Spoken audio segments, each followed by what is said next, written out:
Hi అందరికీ. This is Shweta. Welcome back to our channel Shweta shine doodle. చాలా days నుండి అసలు vlog post చేయలేదు. అందుకే ఇంకా ఉగాది వ్లాగ్ చేద్దాంలే అని చెప్పి నేను ఇలా కంటిన్యూ చేశాను. ఉగాది వ్లాగ్ అయితే చూసేయండి. ఇది ఉగాది ముందు రోజు నైట్ నేను తీసింది. నేను నెక్స్ట్ డేకి అన్ని రెడీగా చేసి పెట్టుకుంటున్నాను. తేజ జర్మనీ వెళ్ళాడు. ఇంకా తను ఉగాది రోజే వస్తాడు. అందుకు ఇంకా నైట్ మొత్తం రెడీ చేసి పెట్టుకుంటున్నాను. నైట్ అయితే లేట్ అయిపోయింది. ఇంకా అందుకు మార్నింగ్ కూడా కొంచెం లేట్గానే లేసాను. తేజ మార్నింగ్ 5:30కి అంతా వచ్చేసాడు. నేను లేసే టైంకి 6:37 అయిపోయింది. నైట్ రెడీ చేసి పెట్టుకున్నవన్నీ ఇక్కడే టీవీ దగ్గరే పెట్టేశాను. మార్నింగ్ రెడీ అయిన తర్వాత అన్ని ఫాస్ట్గా ఇంకా తోరణాలు కట్టేయచ్చులే అని చెప్పి అక్కడే పెట్టాను, మళ్ళీ మర్చిపోతా అని. నేను లేసేసరికి సూర్యుడు కూడా వచ్చేసాడు. 6:37 అయిపోయింది నేను లేసేసరికి. ఇంకా తేజ రెస్ట్ తీసుకుంటూ ఉన్నాడు. 8 ఆ టైంకి లేచాడు. ఫ్లైట్లో మోస్ట్లీ నిద్ర ఉండదు. అందుకే ఇంకా రెస్ట్ తీసుకొనిలే అని చెప్పి నేను కూడా ఏం లేపలేదు. ఇక్కడ వ్యూ అయితే క్లోజ్ చేసాము పిజన్ నెట్తో. పిజన్స్ ఎక్కువ అయిపోతున్నాయి, అందుకే క్లోజ్ చేయాల్సి వచ్చింది. కానీ మార్నింగ్ అయితే సూర్యకిరణాలు పడితే ఇంట్లో భలే ఉంటుంది. పండుగ రోజు తెలిసిందే కదా, కొత్త డ్రెస్సెస్ ఎక్కువ ఉంటే అదొక బాధ, తక్కువ ఉంటే ఇంకో బాధ. ఇక్కడ ఒకటి చూసాను, బట్ అది కుదరలేదు. అందుకు మళ్ళీ ఇంకొక డ్రెస్ తీసుకుందాంలే అని చెప్పి ఆలోచిస్తున్నా. లెహంగా వేసుకుందాం అనుకున్నా, బట్ సమ్మర్ కదా ఇబ్బందిగా ఉంటుంది అని చెప్పి మళ్ళీ డ్రెస్సెస్కి షిఫ్ట్ అయ్యాను. కానీ లాస్ట్కి లెహంగానే సెలెక్ట్ చేసుకున్నాను. ఎందుకంటే ఫెస్టివల్ వైబ్స్ ఉండాలి కదా, నార్మల్గా డ్రెస్ అయితే ఎప్పుడు వేసుకుండేదే అని చెప్పి ఇంకా అదే ఫైనల్ చేసుకున్నాను. ఫైనల్లీ ఇది నా ఉగాది రోజు అవుట్ఫిట్ లుక్. నాకైతే చాలా బాగా నచ్చింది. ఇది ఆల్రెడీ నేను షేర్ చేశాను. లిప్స్టిక్ కూడా బ్లౌజ్ సెపరేట్ గా తీసుకున్నాను. తీసుకున్నాను. లిప్స్టిక్ కూడా మ్యారేజ్ తర్వాత అప్లై చేసుకునేది అలవాటు అయ్యింది. ముందంతా అంత ఇష్టంగా ఉండేది కాదు. ఎవరి ఇష్టం వాళ్ళది. చాలా మంది ఎక్కువ అప్లై చేస్తూ ఉంటారు, కొంతమంది తక్కువ అప్లై చేస్తూ ఉంటారు. ఒక్కొక్కసారి అనిపిస్తుంది మన అటైర్ని బట్టి మనకి రెస్పెక్ట్ వస్తుంది అని చెప్పి. అది మాత్రం నిజమే అనుకుంటున్నాను ప్రజెంట్ సిచ్యువేషన్స్లో. ఇంకా లిప్స్టిక్ అయితే అయిపోయింది. నెక్స్ట్ కాజల్. నేను కాజల్ కూడా చాలా తక్కువ అప్లై చేస్తాను. ఎప్పుడో ఒకసారి ఇలా ఏమైనా పండుగలు కానీ లేదా లెహంగా బ్లౌజ్ స్టిచ్ చేయించలేదు. ఇప్పుడు అప్లై చేసుకున్నా కూడా భయంగా చేయించాను. ఇంకా వేరే వాటికి దేనికైనా యూజ్ చేయొచ్చు అని చెప్పి. నేను షవర్ చేసే లోపు తేజ కూడా లేసాడు. ఇంకా నేను కూడా వెళ్ళి రెడీ అవ్వాలి. Get ready with me blog కూడా దీంట్లోనే కంటిన్యూ చేస్తాను, చూసేయండి. గెట్ రెడీ విత్ మీ అంటే తెగ పూసేస్తాను అనుకోవద్దండి. జస్ట్ మినిమల్ మేకప్ ఉంటుంది. మినిమల్ అంటే minimal. Fair and lovely apply చేస్తాను కొంచెం. ఇక్కడ చూపిస్తున్న విధంగా కొంచెం కొంచెం అక్కడక్కడ అప్లై చేసేసుకొని ఇంకా నీట్గా వన్ డైరెక్షన్లో అప్లై చేసేసుకోవాలి. ఆపోజిట్ డైరెక్షన్లో అయితే అప్లై చేసుకోకూడదు. ఇక్కడ చూపించిన విధంగా ఓన్లీ వన్ డైరెక్షన్ అంతే. నేను చాలా డేస్ నుండి ఇదే యూజ్ చేస్తున్నాను. ఇంకా ఎప్పుడన్నా ఓవర్గా మేకప్ చేసుకోవాలంటే దాని మీద కాంపాక్ట్ పౌడర్ అప్లై చేస్తాను, మెబిలైన్ అంతే. దానికి మించి ఇంకా ఏమి యూజ్ చేయను. ఇంతకుముందు ఎప్పుడో ఒకసారి ప్రైమర్ అది సీమంతం అప్పుడు యూజ్ చేశాను తప్ప ఇంకా ఇప్పటిదాకా నా ఫేస్ మీద వేరే ఏమంటారు మేకప్ ఐటమ్సే లేవు. కాజల్, లిప్స్టిక్ అండ్ కొంచెం ఎప్పుడన్నా బ్లష్ అప్లై చేస్తాను. ఇవే, ఇంకా నా ఫేస్ మీద వేరే ఏమీ ఉండదు.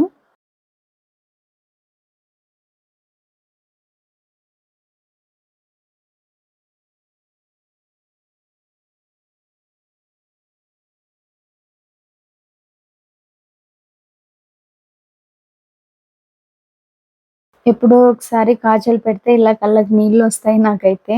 ఇంకా కోమ్ చేసేసుకొని నెక్స్ట్ పూజకి కావాల్సినవి ఫుడ్ అలా ప్రిపేర్ చేయాలి.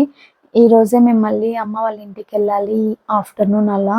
మిన్ను అక్కడే ఉన్నాడు. నేను ఇల్లు క్లీన్ చేద్దామని ఇక్కడికి వచ్చాను. వెళ్ళి ఇంకా మిన్నును కూడా తీసుకొని రావాలి బెంగళూరుకి. ఇప్పుడైతే బ్యాంగిల్స్ వేసేసుకొని రెడీ అయిపోతున్నా. ట్రెడిషనల్గా రెడీ అయిన తర్వాత కుంకుమ లేకపోతే ఎలా?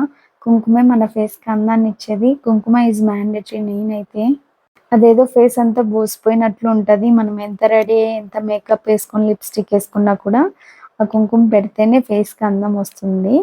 This is my final outlook.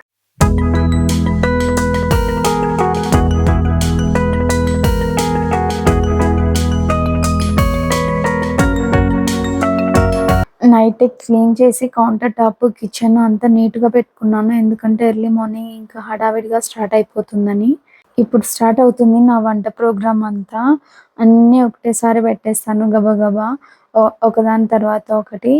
ఇప్పుడైతే నేను ఇంకా కుక్కర్స్ అన్నీ బయటకు తీస్తున్నాను. అవన్నీ రెడీగా ఉంటేనే మనము వంట ప్రోగ్రామ్ స్టార్ట్ చేయగలము. 3 కుక్కర్స్, 1 రైస్ కుక్కర్ పక్కన పెట్టుకున్నాను. ఇంకా రైస్ కుక్కర్‌లో రైస్ అనేది కడిగి పెట్టేస్తాను. మేమిద్దరమే కాబట్టి 1 గ్లాస్ అయితే సరిపోతుంది. దీంట్లోనే ఇంకా లెమన్ రైస్ కూడా చేసేస్తాను పెట్టింది రైస్‌లోనే. ఇవొచ్చేసి 4 బేబీ పొటాటోస్. చాలా చిన్నవి. ఇంకా అవి వాష్ చేసేసుకొని అవి కూడా బాయిల్‌కి పెట్టేసుకున్నాను. నెక్స్ట్ బియ్యం పాయసం చేయడానికి ఇంకా పాలు బాయిల్ చేసి పక్కన పెట్టుకుంటున్నాను. ఎందుకంటే డైరెక్ట్ పాలు యూజ్ చేసే కంటే ఇలా సెపరేట్‌గా బాయిల్ చేసి పెట్టుకొని యూజ్ చేస్తే బెటర్. ఒక్కొక్కసారి ప్యాకెట్ పాలు విరిగిపోతా ఉంటాయి కాబట్టి. మిన్నుకి బియ్యం పాయసం అంటే ఇష్టము. ఊరికి తీసుకెళ్దాంలే అని చెప్పి కొంచెం ఎక్కువే కడిగి పెడుతున్నాను ఇక్కడ బియ్యం పాయసంకైతే. డౌటొచ్చింది. బియ్యం పాయసం ఉంటుందా? ఉండదా? ఈ సమ్మర్‌కి మేము ఊరికెళ్ళేసరికని. కానీ ఏసీలోనే గదా ఎళ్ళేది. సరే ట్రై చేద్దామా అని చెప్పి నేను చేశాను. రైస్ అయితే బానే ఉండింది. చెడిపోవడం అయితే చెడిపోలేదు. కార్‌లోనే కాబట్టి. బియ్యం పాయసంకైతే పెట్టేసుకున్నాను. ఇప్పుడైతే పప్పు చేసేస్తాను. ఇది నా స్టైల్ పప్పు చాలా బావుంటది. మా చెల్లికంటే చాలా ఇష్టం ఇది పప్పు. తేజ గూడా ఇష్టమే. ఒకసారి చూపిస్తాను క్లియర్‌గా చూడండి. ఎవరైనా చేయాలనుకుంటే ఈ స్టైల్‌లో చేయొచ్చు. ఒక్కొక్కరు ఒక్కొక్కలాగా చేస్తారు. బట్ నేను చేసేదైతే ఇలా ఉంటది. ఒక చిన్న టీ గ్లాస్ పప్పు తీసుకున్నాను కందిపప్పు. దానికి ఒక 6-7 బెంగుళూరు మిర్చి ఇవైతే టేస్ట్ బావుంటది. ఫ్లేవర్ గూడా బావుంటది. తర్వాత 1 టమాటో, ఒక చిన్న నిమ్మకాయ సైజ్ అంత చింతపండు తీసుకొని అన్నీ నీట్‌గా వాష్ చేసుకోవాలి. తర్వాత ఒక మీడియం సైజ్ ఆనియన్ తీసుకొని అవి కూడా చిన్న చిన్న ముక్కలుగా కట్ చేసుకోవాలి. మరి చిన్నగా కాదు ఇక్కడ చూపిస్తున్న విధంగా. ఇక్కడ మెంతాకు పప్పు చూపిస్తున్నాను. ఆకొచ్చేసి ఒక 2 గుప్పెళ్ళు తీసుకొని ముందే వాష్ చేసుకొని పెట్టుకోవాలి నీట్‌గా. తర్వాత వాటర్ యాడ్ చేసుకోవాలి. 1 గ్లాస్ పప్పుకి 3 గ్లాసెస్ ఆఫ్ వాటర్ యాడ్ చేస్తాను నేను. కొంతమంది పప్పు గట్టిగా ఇష్టపడతారు. అలాంటి వాళ్ళు 2 ఆర్ 2 ½ వేసుకోవచ్చు. నాకు వాటరీగా ఉంటేనే పప్పు ఇష్టము. అందరికీ ఇష్టము మా ఇంట్లో అలాగనే. తర్వాత ఇంకా కొంచెం పసుపేసేసుకొని విజిల్ ఒక 6-7 విజిల్స్ రానిచ్చుకుంటాను నేను. బాయిల్ అయిండే ఆలు తీసి పక్కన పెడుతున్నాను. నెక్స్ట్ రసంలోకి ములక్కాడ బాయిల్ చేయాలి అందుకు. ఇప్పుడు చూడండి బ్యాక్ టు బ్యాక్ రైస్ పెట్టేసాను. పప్పుకి అయింది. తర్వాత ఆలు బాయిల్ అయింది. ఇంకా ఆలూకి రెడీ చేసుకునే లోపు రసం కూడా పెట్టేస్తాను. ఇలా చేసుకుంటే బ్యాక్ టు బ్యాక్ అంత వర్క్ అనిపియదు. ఈజీగా అయిపోతుంది. ఇక్కడ చూస్తే నేను అదే బౌల్‌లో ఇంకా ములక్కాడ తీసుకొని 1 విజిల్ రానిస్తాను. ఇంకా ఎక్కువ కూడా రానీయకూడదు. ఎక్కువ వస్తే ములక్కాడ అనేది మెత్తగా బాయిల్ అవుతుంది. రసం అంత టేస్టీగా ఉండదు. నెక్స్ట్ అయితే ఆనియన్స్ కట్ చేసుకుంటున్నాను ఇక్కడ. లెమన్ రైస్‌లోకి, తర్వాత పోపులోకి అండ్ ఆలూలోకి అన్నిట్లోకి సరిపడా అయితే కట్ చేసుకుంటున్నాను. ఆనియన్స్ కట్ చేసుకున్న తర్వాత రసంకి టమాటోలు కూడా వాష్ చేసుకుంటున్నాను ఇక్కడ. 4 టమాటోస్ తీసుకున్నాను. నీట్‌గా వాష్ చేసుకొని ఒక నిమ్మకాయ పెద్ద నిమ్మకాయ సైజ్ అంత చింతపండు తీసుకోవాలి. చింతపండు అయితే మ్యాండేటరీ. ఇక్కడ బెంగుళూరులో ఎందుకో టమోటా అంత పులుపు అనిపియదు. సో, ఇంకా నేను ఖచ్చితంగా చింతపండు అయితే ఏస్తాను. 1 ఆర్ 2 టైమ్స్ ట్రై చేశా గానీ అంత టేస్టీగా అనిపియలేదు చింతపండు లేకుండా. ఇంకా ఖచ్చితంగా అయితే అది వేస్తాను. చింతపండు మ్యాండేటరీ రసంలోకి. కానీ చింతపండు వేస్తే మేముండేది ఇద్దరమే కాబట్టి రసం అనేది ఎక్కువైపోతుంది. కొంచెం వాటరీగా అవుతుందా. అదే టమోటా ఒక్కటే వేస్తేనే అంత పులుపు ఉండట్లేదు. ఇంకా ఎట్లా తిరిగి మనమైతే చింతపండు వేస్తూ ఉన్నాను. ఇప్పటిదాకా నేను a day in my life అయితే చేయలేదు కదా!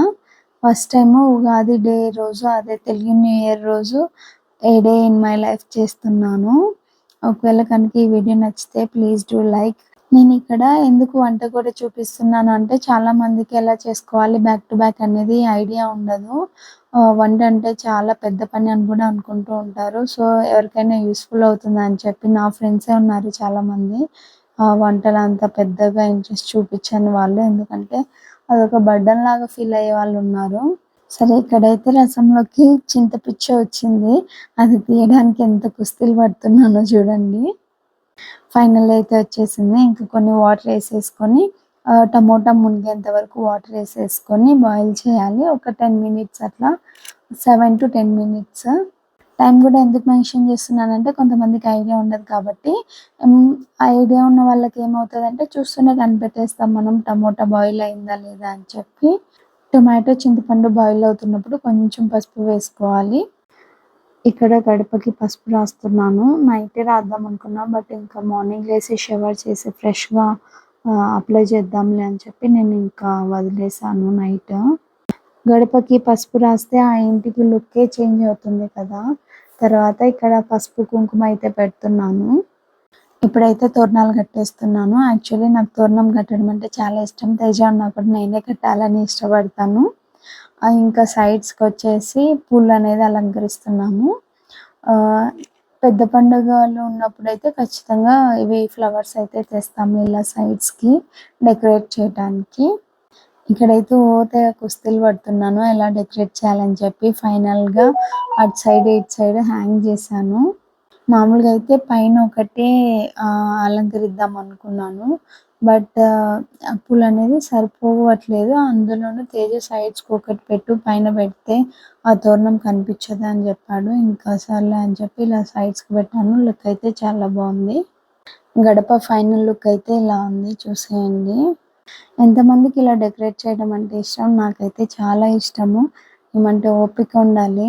ఫెస్టివల్‌కైతే నేనే ఒక్కదాన్ని క్లీన్ చేసుకున్నాను. సో, ఇంకా ముందు రోజు నైట్ వరకు కూడా నాకైతే వర్క్ ఉండింది. ఇంకా ఆ రోజు చాలా ఓపిక తెచ్చుకొని అంతా చేసుకున్నాను.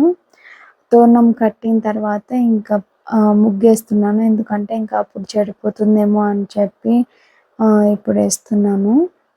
నేను ధర్మవరం నుండి వచ్చేటప్పుడు తెచ్చుకున్నాను అక్కడ ముగ్గు పిండి. బట్ అదైతే చాలా వరస్ట్‌గుంది అసల.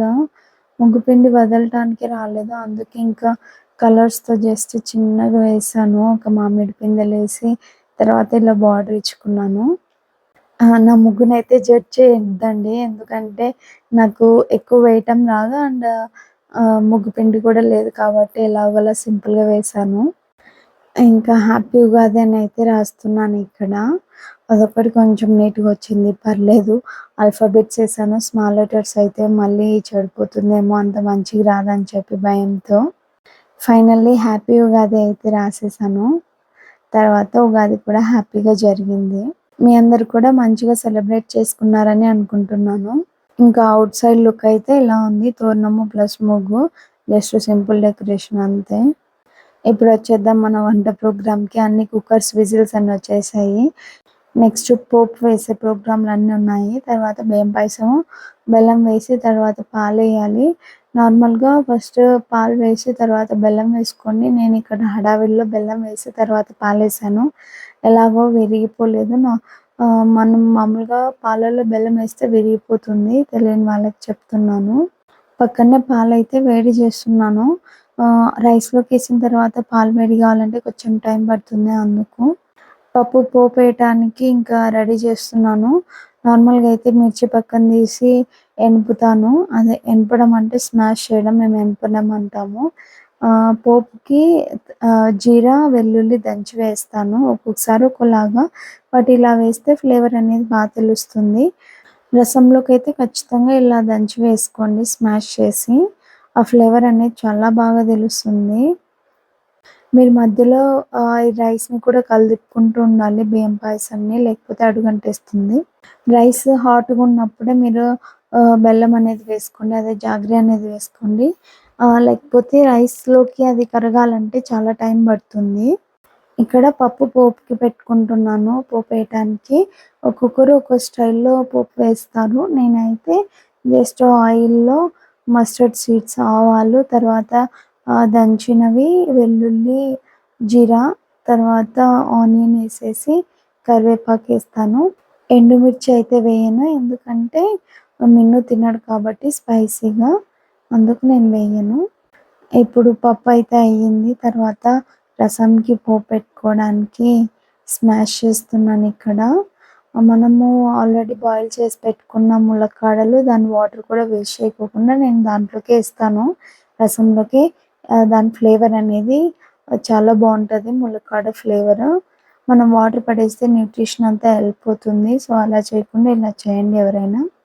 తర్వాత ఉప్పు, కారము, మిరియాల పొడి వేస్తాను నేను రసంలోకి. కొంచెం స్పైసీ అనేది తెలుస్తుంది. కారం ఆప్షనల్. కొంతమంది వేసుకుంటారు, కొంతమంది వేసుకోరు. నాకైతే కారం లేకుండానే ఇష్టము. కానీ తేజ కొంచెం వెయ్యి, అప్పుడే టేస్ట్ బాగుంటుంది, టేస్ట్ తెలుస్తుంది, కారం టేస్ట్ అంటాడు. రసం పొడి, సాల్ట్ ఇవన్నీ వేసుకొని నీట్గా మిక్స్ చేసేసుకొని సాల్ట్ సరిపోయిందా లేదా అని చెక్ చేసుకోవాలి. తర్వాత పోపు వేసుకొని ఇంకా బాయిల్ చేసుకోవాలి. ఒక పొంగు వచ్చిన తర్వాత స్టాప్ చేసుకోవాలి. పప్పుకి పోపు ఎలా పెట్టుకున్నామో సేమ్ అలాగనే పెట్టేసేసుకొని ఇంకా దాన్ని మిక్స్ చేసుకొని స్టవ్ మీద పెట్టేసుకోవడమే. ఎంతమందికి ఇలా రివర్స్ పోపు గిన్నెలో వేయటం ఇష్టమో, నాకైతే అది సౌండ్ వస్తుంది కదా, అది వినాలని ఇష్టంగా ఉంటుంది. కొంచెం కొత్తిమీర వేసుకొని కొంచెం బెల్లం వేసుకోవాలి, అది టేస్ట్ బాగుంటుంది. ఎవరికైనా తెలియకపోతే ట్రై చేయండి. ఇప్పుడు వచ్చేసి మనం లెమన్ రైస్, ఆలు తాలింపులోకి మిర్చి అనేది స్మాష్ చేస్తున్నాము. ఒక 4 to 5 మిర్చీస్. తర్వాత దాంట్లో సాల్ట్ వేసుకొని దంచుకోవాలి నీట్గా. ఇవి ఆలు పీల్ తీసేసుకుంటున్నాను ఇక్కడ. ఆలు పీల్ చేసిన తర్వాత చిన్న చిన్న పీసెస్గా కట్ చేసుకున్నాను. లెమన్ రైస్లో కూడా రైస్ తీసి పక్కన పెడుతున్నాను. దీంట్లోనే లెమన్ కూడా పిండేసి ఒకేసారి రెడీగా పెట్టుకుంటున్నాను. రైస్ పొడి పొడిగా ఉండాలి లెమన్ రైస్లోకి, అప్పుడే టేస్ట్ బాగుంటుంది. ఇప్పుడు లెమన్ రైస్లోకి కొంచెం ఆయిల్ వేసుకొని దాంట్లో పోపు దినుసులు లైక్ మస్టర్డ్ సీడ్స్, జీరా, తర్వాత ఉద్దిబ్యాలు వేసుకొని నీట్గా వేగనివ్వాలి. తర్వాత ఆనియన్ వేసుకోవాలి, చిన్న చిన్న పొడుగా కట్ చేసుకున్నవి ఆనియన్స్. అవి కొంచెం కలర్ చేంజ్ అవుతున్నాయి, కరివేపాకు వేయాలి. తర్వాత లాస్ట్‌లో మనం దంచి పెట్టుకున్న మిర్చి వేసేసి నీట్‌గా మగ్గనివ్వాలి. అది కొంచెం ఘాటొస్తుంది, అది చూసుకొని మనము మగ్గనివ్వాలి.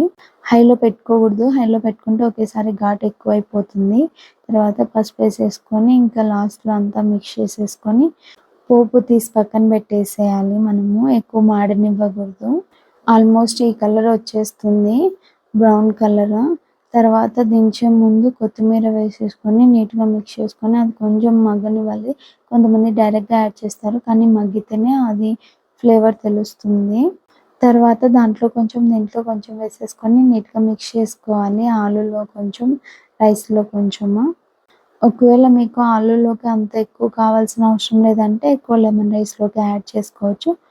కొంచెం మసాలా ఎక్కువ చేసి పెట్టుకుంటే నెక్స్ట్ డేకి అలా అయినా కూడా యూజ్ చేసుకోవచ్చు. అప్పుడు ఏం చేయాలంటే లెమన్ డైరెక్ట్ రైస్‌లో కాకుండా ఇలా పోపు దాంట్లోకి యాడ్ చేస్తే సరిపోతుంది. ఇక్కడ నాకు లెమన్ రైస్‌లోకి కొంచెం మసాలా తక్కువైనట్లు అనిపించింది. But it's okay. టేస్ట్ అయితే బాగుంది. కారం అనేది బాగా తెలుస్తుంది. ఇదైతే చాలా ఈజీగా చేసేసుకోవచ్చు. ఆలు అండ్ లెమన్ రైస్ 2 ఒకేసారి అయిపోతాయి.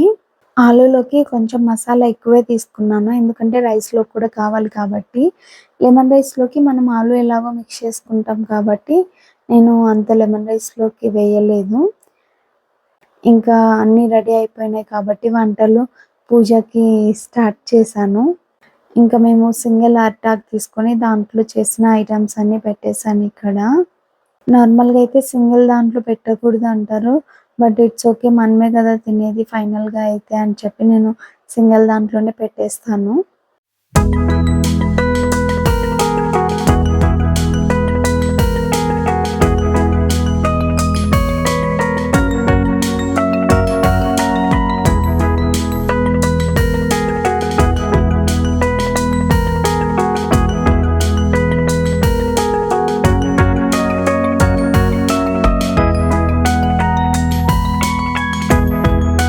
ఫైనల్లీ అయితే పూజా మందిర్ ఇలా ఉంది.